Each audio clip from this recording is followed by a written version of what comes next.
Hi everyone, আজ শুক্রবার 11:10 বাজে। হাজব্যান্ডের লাঞ্চ বক্স প্যাক করার জন্য চলে আসলাম। প্রথমে দিয়ে দিলাম সাদা ভাত। মানে আমাদের এখানে আসামে না খুব একটা ভালো চাল পাওয়া যায় না, যা পাওয়া যায় তাই মানে অনেক খুঁজে খুঁজে এই চালটা আবিষ্কার করেছি আমরা। তো এটাই চলছে আপাতত।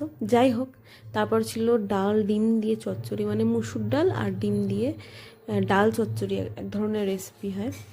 তো ওটা আমার মা বানায়, খুব টেস্টি হয়। তো আমিও চেষ্টা করেছি, কতটা ভালো পেরেছি আমি জানি না, ওরকম রান্না করার চেষ্টা করেছি। খেতে ভালোই হয়, কিন্তু মায়ের মতো হয়তো হয় না। তারপর দিলাম কুমড়ো ভাজা, আর তারপরে কিছু ফল দিয়ে দিলাম। কমলা লেবু ছিল ফ্রিজে, আর আঙুর ছিল।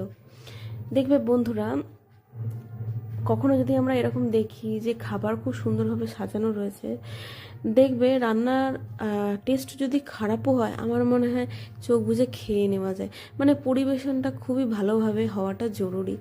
তো আমিও মানে যাকে খেতে দিই, আমি চেষ্টা করি ভালোভাবে দেওয়ার। জানি না কতটা পারি, কতটা তারা স্যাটিসফাইড হন মানে আমার খাবার পরিবেশন দেখে, আমি জানি না।